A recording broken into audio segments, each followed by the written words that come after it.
So that was my confidence came from that. And then while I was in that transition, I eliminated every single distraction that I could possibly think of. And I played this audiobook over and over and over again. It's by Napoleon Hill and it's called Think and Grow Rich. And I literally imprinted that audiobook into my brain. My life experience definitely helped me to be able to succeed in that transition, and then just having that courage to build it up. And then it turned out to be an even more successful career than when I was working in IT, and seamlessly easier. Like I always say that I haven't worked a day in my life since I left my IT job. And so I guess you just got to find your place in the world and what is the best fit for you. And I feel like if you can find that thing that's the best fit for you, then I think everything does kind of come together. As men, we tend to identify ourselves with our careers. And while that is a large pillar of our lives, it's not the only one. By diving deeper, we can see that our lives are made of so much more. We need to take into account our physical, our spiritual, emotional, financial, and our relationships, just to name a few. So how do we identify ourselves in these pillars as an indication of our values and our limiting beliefs? Well, today, my guest shares his life-changing experience that led him from the corporate world to changing the lives of thousands of people by helping them see that they are much more than they've ever dreamed of. Now, before we're going to get into all that, I want to remind you, if you're interested in raising your standards as a father, a husband, and an entrepreneur, then I encourage you to participate in our Band of Brothers group mentorship program. We're a group of ordinary guys working towards living extraordinary lives. And you can find all this information at the Awakened Man Training Academy at members.theawakenedman.net. And with that, let's get on with today's episode. The average man today is sleepwalking through life, many never reaching their true potential, let alone ever crossing the finish line to living a purposeful life. Yet, the hunger still exists, albeit buried amidst his cluttered mind, misguided beliefs, and values that no longer serve him. It's time to align yourself for greatness. It's time to become a revolutionary man. Stay strong, my brother. Welcome, everyone, to the Revolutionary Man podcast. I'm the founder of the Awakened Man movement and your host, Alan Devonso. Before we get started, let me ask you a couple of questions. When you think about the following life pillars, which one do you struggle with the most? Is it your financial, physical, spiritual, emotional, about career, or your relationships?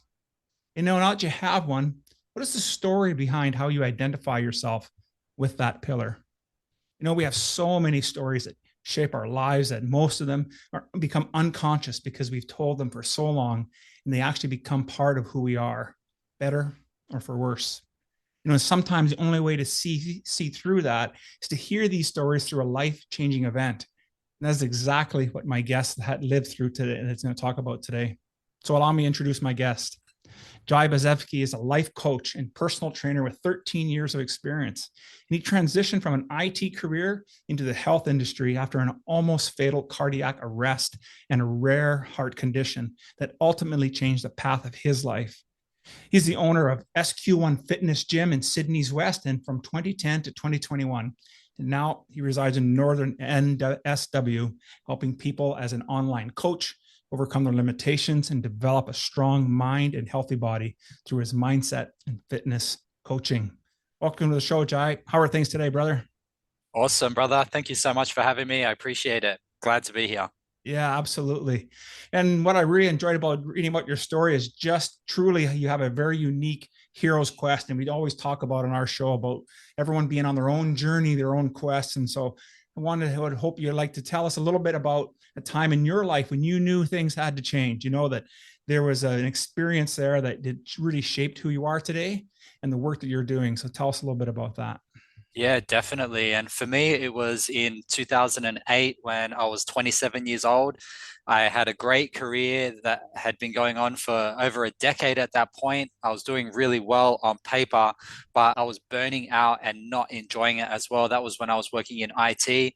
IT was something that was never a passion for me. I finished high school in 1998. So that was just when the IT industry was completely booming, if you recall that time. And there were opportunities all over the place to get into the industry. And at the time, when I was in year 12, I had a part-time job where I was answering telephones in a call center. and it was for a finance company. And when I finished high school, my manager had said to me, why don't you go downstairs into the T department and go talk to this guy, because they're giving out traineeships and it might be an opportunity for a career for you. And I thought, oh, I'll give it a go. So I went down there, spoke to this guy, had a meeting, had a great rapport, ended up giving me a 3-month traineeship, which turned into over a decade-long career.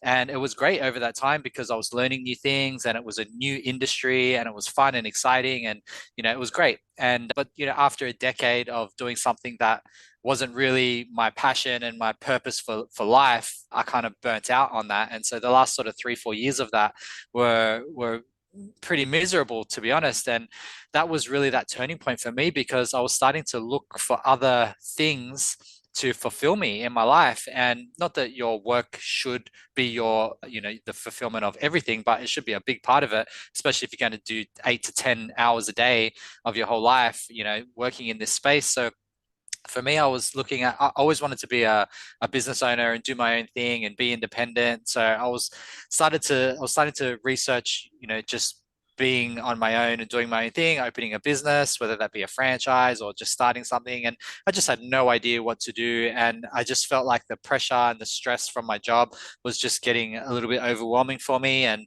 I wasn't taking care of my health at that time. And so everything was just kind of in a decline. And I think that's the alarm bells that we need to look at to say, okay, I need to change something in my life.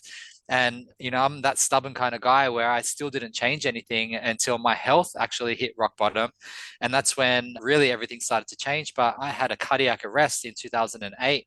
And over that time, that was such a transformative period for me, because I went from not really paying attention to my health to having to have heart surgery and be in hospital, and all of these severe health complications that were completely left field for me.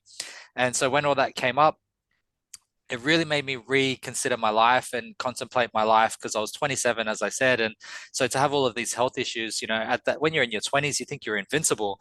And for me to have that transition from I'm invincible to holy crap, life is almost taken from me like that, it made me think to myself, you know what, I can't live another day not enjoying myself, because life is a gift, and that's something that really sort of resonated with me during that time, was that life is to be really appreciated. Like when it's almost taken from you and you get so close to dying, it really makes you contemplate life in general, and it makes you appreciate it more. And so that was really the turning point for me, where I was like, okay, if I'm going to be alive, then I'm going to make the most of it. And so for me, it all came down to career, because I thought, that's where you make your money, that's where you make your living, that's where you spend all your time. You want to love what you do. And so I thought to myself, well, what do I love? What's something that I can go out and do on my own as a business that I'm not going to get bored of or sick of or tired of, because I have to thrive. And it was always leaning towards the physical side of life, fitness, outdoors, being basically the opposite of being in an office working in an IT company. And for me, that was to go out and go into fitness, because when I was in high school, there was something that I was interested in doing. It was either physiotherapy or personal training, something within that space with the human body. And so I thought maybe personal training could be a great thing for me to try. So I thought, you know what, I'm just going to go for it. So I just cut all ties with my career, literally burnt the bridge, and just went for it. I studied to be a personal trainer in the evenings while I was still working my other job. And then once I qualified, it took me 6 months to qualify. And then I basically just threw it all in and transitioned. And then I started doing outdoor PT and doing boot camps just out in the park in the local area and stuff. And I just started to grow like that. And what I realized was that even though I had done all of this certification in personal training, I still didn't have what I needed to help people to have those transformations. And so my life experience is what really came in and helped me and guided me through that. And I ended up doing a life coaching course, a diploma. And those two, the diploma in life coaching and the certification in personal training, when you put those two together, that was just really the winning ticket for me to be able to help people transition through whatever they were dealing with and overcome those limitations in order for them to get healthy and lose weight. Because a lot of the things that were holding people back from losing a lot of weight and changing their health were limitations that were in their life that were not related to the obvious problem that they come to you with, like, I'm fat and I need to lose weight. It's like, yes, that's the problem, but there's so much other stuff going on in your life that we need to dive into. And that's where the life coaching really helped me to kind of, figure all that out and go through that maze. And so once I did that, put those two skills together, then my business started to do really well. I met my wife at that time. She was also in a very similar experience to me, where she was working for a financial company in an office, not overly passionate about it, loved the health and fitness space. I somehow convinced her to do the same thing and to get certified as a personal trainer. And then she came on board and we both quit our jobs and we just started this business, which ended up, we ended up opening a gym for 10 years and just had amazing success. And it just went so well. And we've helped literally thousands of people in that time. And it's just been a great experience. And I feel like my life I almost feel like my old life it's almost like a whole nother life. It's like I can't even connect the dots anymore. It's like I've got this life now and then there's that life that I had before, and it's completely separate. And so I'm so happy that I made that transition, but it really, unfortunately, it took rock bottom for me to make that change. And so ever since that, and I acknowledge that, and so now I always try and stay encouraged enough to make the changes when I feel they're needed, rather than waiting for things to get really bad and for me to get upset, depressed, whatever, and then make those changes. And that's something that I speak of a lot as well with my clients and just in general, to help people to, if you are struggling, if you are in a bad place, like, now's the time to move on it. Don't wait for yourself to go to that rock bottom, or don't wait for things to get really, really, really, really bad that you can't climb out of it. Make the change now, have that courage, and just go for it, and you will succeed. And so that's kind of been my driving force ever since 2008 up until now. Oh man, that's incredible. That's just love that. I was just taking a ton of notes here on some of the stuff you were mentioning, and I just, when I started the intro and talked about, all these different ways that we can identify and look at ourselves. And you're so right that we spend so much of our lives in a career of some form, whether we're an employee or self-employed, business owner, however that is. But when we cap that so compartmentalized and separated from the other parts of our life, even though we may be good at it, it doesn't necessarily fulfill us. And I think that's a trap that a lot of us fall into, right? We may be good at something, and maybe there was a time in our life that, maybe you enjoyed the IT aspect of it in the beginning. Like you said, it was exciting. It was new, especially in the, in the late 90s, and as things were starting to change, and that was exciting. But after a while, doesn't become fulfilling anymore. And how long do we stay? Many of us will stay in careers or in businesses that have long past serving us any longer. And until we find that peace. And, the other thing I made a note here is you talked about how stubborn you were in wanting to make that change, and it's almost, it's a pretty common theme. And a lot of people that I talk to is that we have to have the rock bottom, whatever that looks like for all of us, before we finally make a change. And your work in making it and finding out, how do I make career, because it is such a big part of our life, and blending it into the things that you love. And so talk a little bit about, you did that with, obviously fitness was important to you and that, but what was your process of really figuring that out and going and getting to an understanding of how you could really make a financially supportive career in this other endeavor? How did that all come to play, and what did you do with that? Yeah, that was probably the most scariest part of it all, because, as I said, I'd been in this career for over a decade. So I had a nice, strong income, and they were paying great, and still do in IT. The salaries are amazing, and I had all the perks, and it was a cushy job. And so that was like the hardest part about letting go of that, because it was stepping into that unknown of, I'm not going to be able to make my way financially. And I had to really just take that leap, because, again, like, I had hit rock bottom so low that I thought, even though I'm taken care of financially right now, it's not fulfilling enough. It's not doing, what I thought it would do. I thought making all the money that I could possibly make would just make me completely content and happy regardless of what I was doing. But clearly that was not the case. So I was absolutely not happy at all with my current situation, even though my bank account was strong.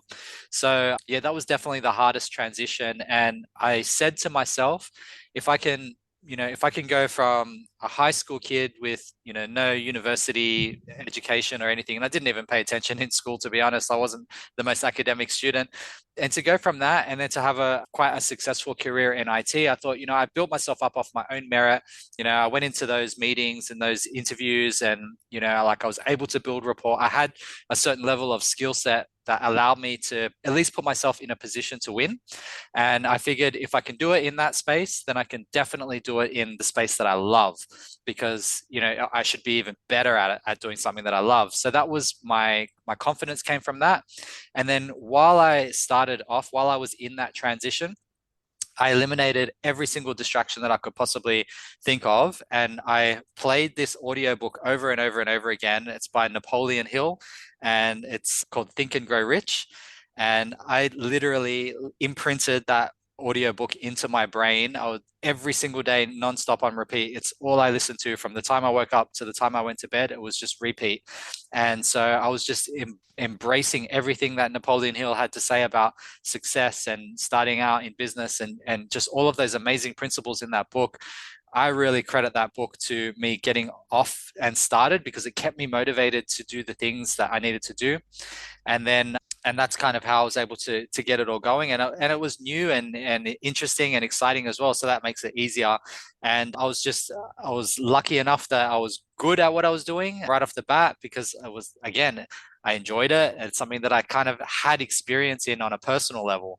So to transfer that personal experience into the business, I think gave me that head start as well. Because, by that time I'm 29 years old. I got a bit of life experience. I got a bit of sense about me. Working in that corporate environment was really great as well, just to teach me how to deal with people and deal with business and just, pull it all together. So I think that my life experience definitely helped me to be able to succeed in that transition, and then just having that courage to build it up. And then it turned out to be an even more successful career than when I was working in IT, and seamlessly easier. Like I always say that I haven't worked a day in my life since I left my IT job. I haven't actually worked, and that was 2008. So I haven't worked a day since 2008 technically. Nice.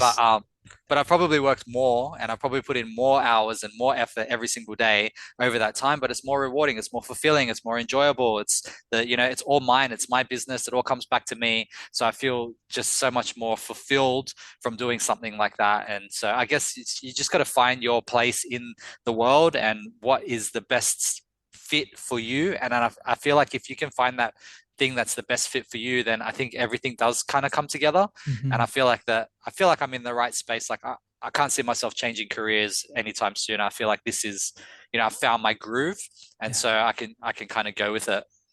That's outstanding, and I think all of us have a certain book or a tape series or whatever that really was a catalyst for us. And, I really enjoy Napoleon Hill's book as too. And for me, when I was in my lowest point, it was Jack Canfield's 6 cassette series of self-esteem and peak performance. And I literally wore that out. Right. And I'm a little bit older. So we had cassettes. So you'd put in the car, and I would just play them until the car would eat the cassette.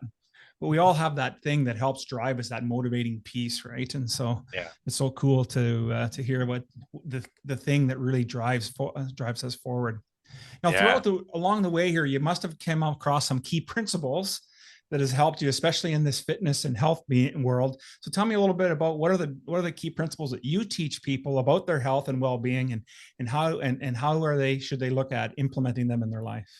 Yeah, so I try and keep things as simple as possible, because I find that, people are easily overwhelmed with new information. And a lot of the people that seek out help from a fitness professional are generally people that don't overly have a lot of experience in that health and fitness space. So somebody like myself, for example, when I was 14 years old, I was reading the health and fitness magazines out of just a general interest, whereas the people I work with don't have that background. They weren't reading those magazines in the 90s. So it's definitely comes down to keeping everything very simple, very basic, very structured. So I like to have a good structure in the day. So I try and set people up to win with just little wins in the beginning of the day. So you wake up early in the morning, and actually having a time to wake up. So not just waking up because you have to get up and go to work, but actually having a little bit of space to do a few things before you have to, go to work or whatever. So So getting up and going for a walk or doing some kind of morning exercise and just factoring that time in, and just, the same way that, for most of us, when we go to work, we have appointments, we have a calendar, we have, commitments. It's the exact same thing. You're just applying that to your personal life and your personal health. You make the commitment to your training, you put it in your diary like a meeting, and you don't break that meeting. If you're not the type of person to break it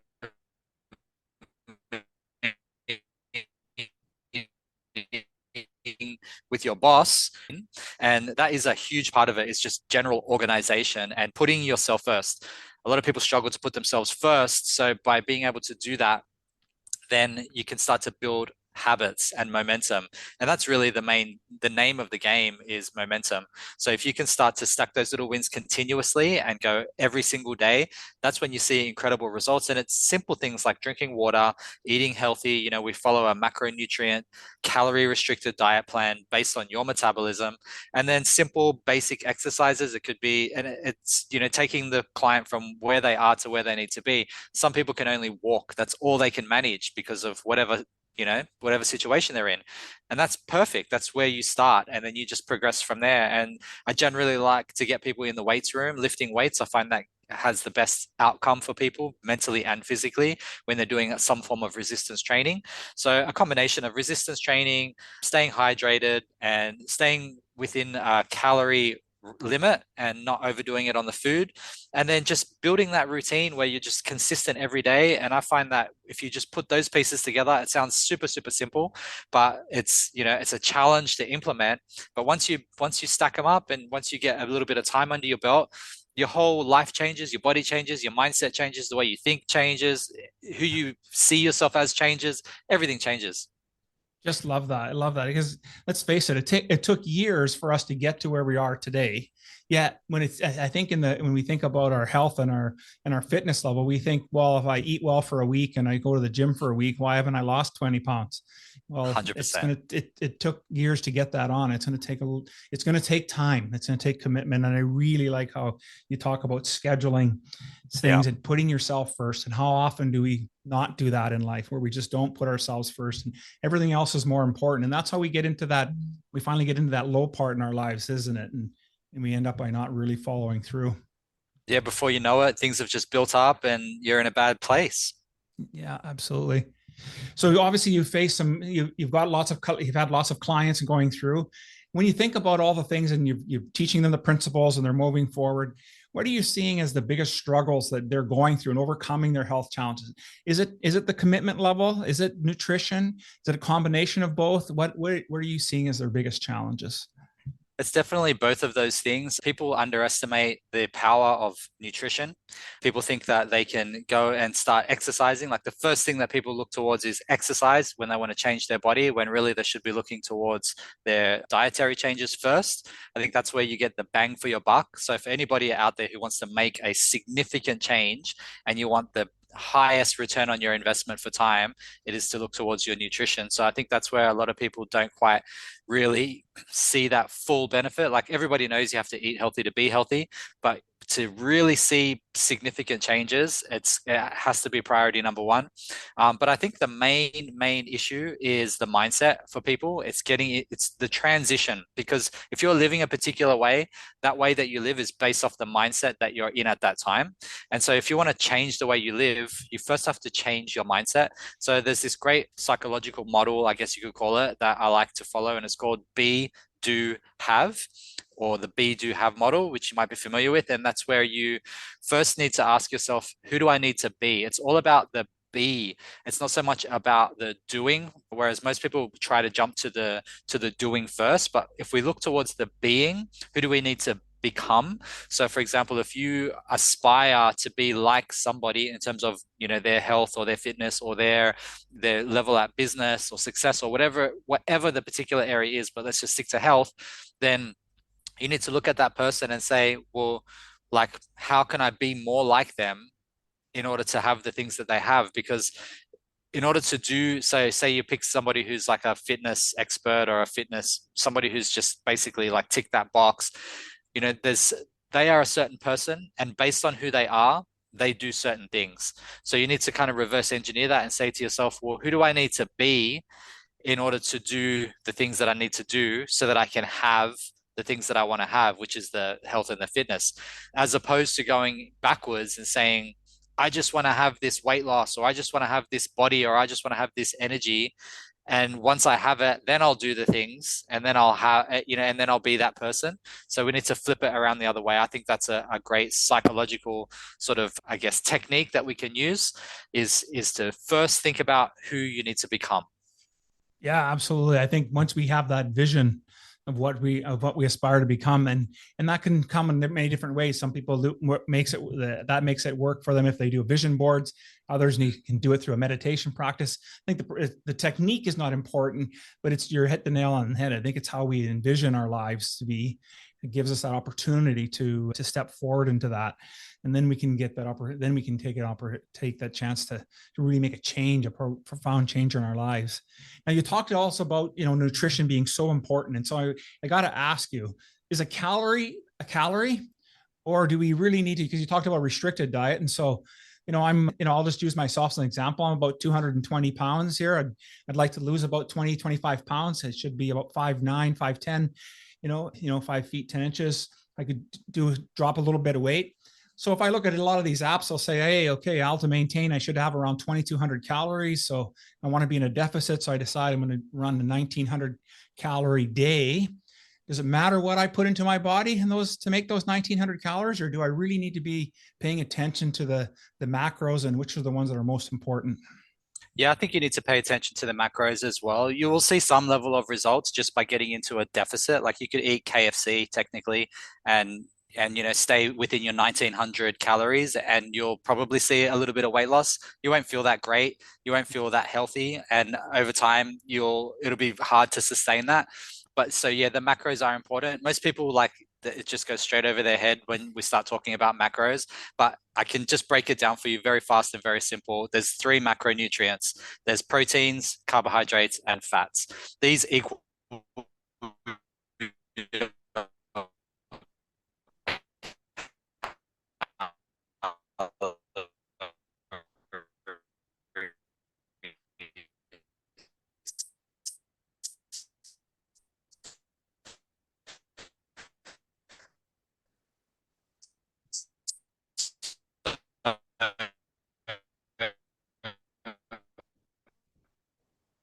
for example, however many calories as a carbohydrate and the protein in a gram of fat as there is for carbs and protein.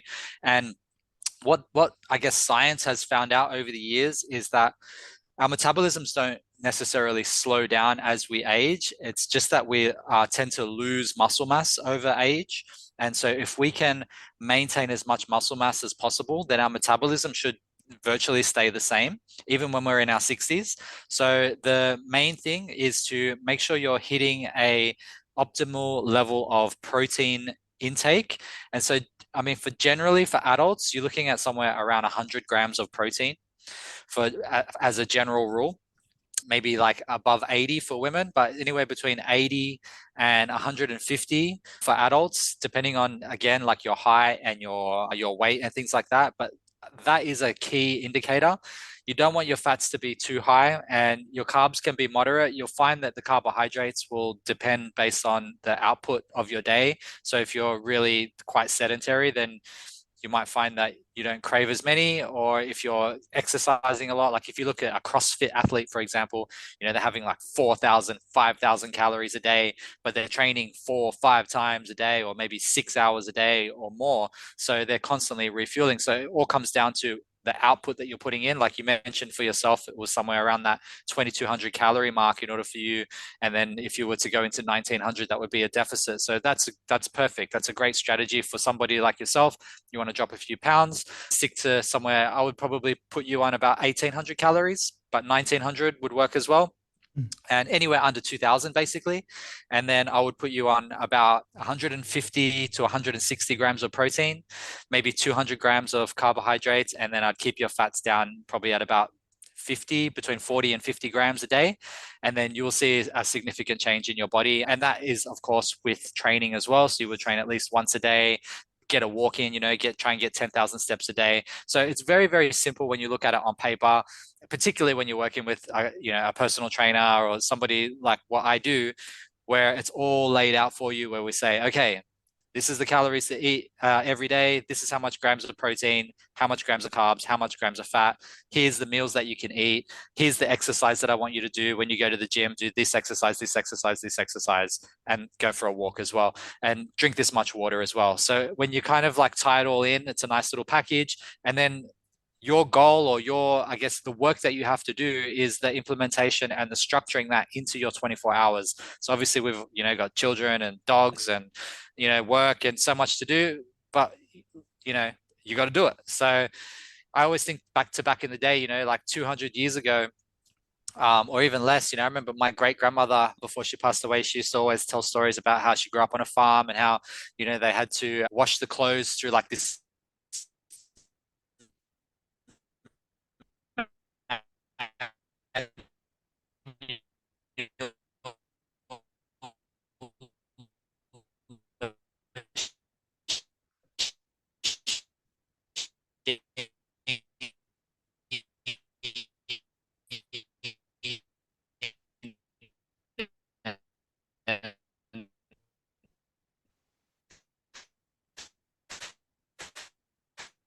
everything was, and so it's like but it's so to be factored in. And then once you factor it in, you find it works. Like anything can work if you factor it in. It's just it's the transition that people struggle with, and accepting it in their mind as well, that they have to do this, and believing that it will make that change. A lot of people, they'll implement something for a short period of time. They won't see the results because they haven't stuck to it long enough. And then they give up on it because they tell themselves that doesn't work, or it doesn't work for them, or for whatever excuse they can come up with. When you have somebody in your corner, like a coach or a trainer, there's a little bit more faith behind the method to the madness to the method, so to speak. So if I give somebody a plan and say, look, this plan works really, really well, you just got to do it, then you can have a little bit more faith in that. It's like, no, Jai told me that this plan works. I've just got to do it. And if I do it, it'll work, because they're having belief in somebody other than themselves. And sometimes we need that to get started. We need to have a belief in something external, that's something that we know that will work regardless of who we are as a person, because we've all got past failures as well. And those past failures come back and they say to us, oh, but remember last time when you tried to lose weight and it didn't work? And remember last time you wanted to build muscle? And remember last time you went on a diet and you failed? And so all these things play on our minds and start to bring our confidence down and our belief down. So again, going back to what I originally said, it's the mindset first. And so sometimes we do need to have that external thing, or, trick ourselves in some way to build that structure, have that plan so that we can execute it. And then the consistency brings the result. I totally agree. And I think it's important that, that's a great point you bring forward, that we will have those stories that play in our mind of when we weren't successful. And those are the ones that are going to come first, and being able to lean on someone that has a coach who has the track record that can guide you through it, and just trusting and faith in that, in what you're given, instead of us coming up with it on our own and then questioning it all the time, because that's exactly what's going to happen. And so I completely agree with that. Yeah, 100%. Now, listen, you've had lots of lessons learned, I'm sure, from running multiple six-figure businesses over the past decade. Tell me a couple of lessons that really stood out for you that helped you be as successful as you are in the fitness world. I think leadership is probably one of the biggest ones. Like, I started reading a lot of books on leadership and personal development, and I think that's where, when I look back over the years and when things didn't go the way I wanted them to go, had a failure somewhere along the way, I can always point it back to my lack of leadership. And so, whether that's managing staff or, making the right decisions or whatever it may be. And so I think that just having those leadership skills, and a big part of leadership is having the vision. And seeing where everything falls into place. So when you've got that big picture vision, that long-term vision, then you can kind of reverse engineer it backwards and then work out exactly what pieces need to be put where. And I feel like that when I was getting started, that's where I didn't have that full insight, because I came from this T space where I was a technician. So I was a network security engineer. So I was configuring devices. I wasn't working with teams and leading people or anything like that. And I'd never run a business before either. So going into the fitness industry from being a technician, it's literally polar opposites, because now I'm managing my like clients, individual people on a personal level, as opposed to just, configuring a firewall or setting up a server or doing something like that. So all of those skills had to be learned. And the only way you can learn them is by doing them and by failing through them. And that's how I found to be the fastest way. And I think that it's also the thing that gives us the most progress is the thing that holds us back as well, because we don't want to fail. We all have this innate fear to fail and to be seen as a failure, or to be seen as taking a step back, or to be seen as not being great at something. But that is where we actually need to be. Otherwise, we'll never progress further than where we are right now. And I'm sure that everybody listening to this wants to progress in some part of their life beyond where they are today. And the only way to do that is to get out there and fail forward, and to potentially be seen as not the expert maybe for once in your life, but it's absolutely necessary. And I think just having that vulnerability is a huge one. So having the vulnerability and focusing on that leadership mindset, I think, and having that big vision, I think they're the kind of the three things that will help anybody as a blanket sort of term to move forward with whatever area that in their life that they want to succeed in. Yeah, I completely agree. I think that, that vulnerability part is a big one, really resonates with me, because we can be so prideful in that we just don't want to lean into something and fail. And so we won't take the steps that we need to in order to go forward. Yet we have such passion for this idea, this business. And then we choose to allow our limiting beliefs to self-sabotage. And then we don't really accomplish what we were set to accomplish. 100%. Throughout these years, I'm sure you must have had a mentor or two along the way. What would you say would be as the best piece of advice that someone has given you, and how does it still serve you today? Yeah, I've had many business coaches and personal coaches over the years, and a lot of them say the same stuff. They just present it in a different way. And I think that the best thing that has helped me more than anything is consistency. Even if you don't know what the hell you're doing, just be consistent with even imperfect action is the way forward, rather than trying to make things perfect. Because I think a lot of people, when they're starting out on a new project or a new venture or a new, whatever it is, life path, they want all of the ducks to line up in a row before they take the execution. And I think that is definitely not the way to go. And people kind of refer back to being perfectionists or wanting to make it perfect or whatever, but that's just a side effect of procrastination. And it's ultimately, procrastination is what we're doing because we don't have all of our ducks lined up, because we don't know the full outcome of what it's going to be, nor will you ever know. So I think just taking imperfect action and doing that every day, it just leads to the momentum that you need. Because even if you're stuffing up along the way, you just learn, as I said before, you just learn so much faster by stuffing up and making errors. And that's what helps you just, fumble forward, basically. Love that. Love that. With our closing question here, I'm going to ask you, I asked all my guests, of everything that we've had a chance to touch on today, and maybe there wasn't something we got to really speak about, what would be the one takeaway you'd want our listeners to have? I think it is to turn your past pain or your past experiences into your purpose in your life. So I think, like, a lot of people get a little bit confused as to the path they should be taking, and they are limited within themselves by their past as well. It's like, I can't do this because of that. So whereas I like to take that pain, take those failures, take those things that you've gone through, the hard times, and that is your resume. That is what says that you can do it. Like, most people will say, I can't do this because of this, but that's why you can do it, because you've failed at certain things. You've gone through these tough times, and that has what has brought you to the place that you are at right now, which is the place where you're ready to move forward. So I think that turning those pain points and turning just that general pain into purpose, and then making that our life purpose. And I think that is probably something moving forward that will help to encourage people to just go and take that shot at whatever it is they want to accomplish, even if they don't think that they're in the right position to do it, because we're all in the right position to do it ultimately.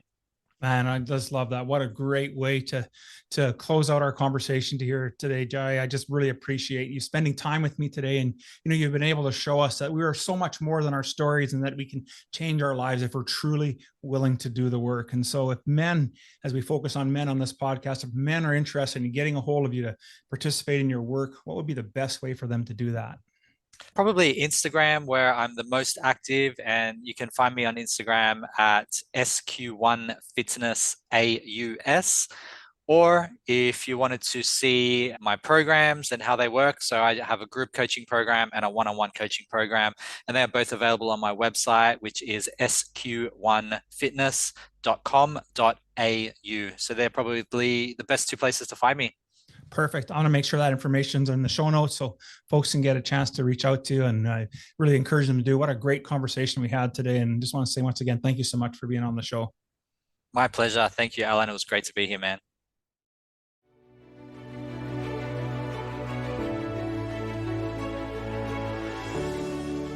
Thank you for listening to the Revolutionary Man podcast. Are you ready to own your destiny? To become more the man you are destined to be? Join the brotherhood that is The Awakened Man at theawakenedman.net and start forging a new destiny today.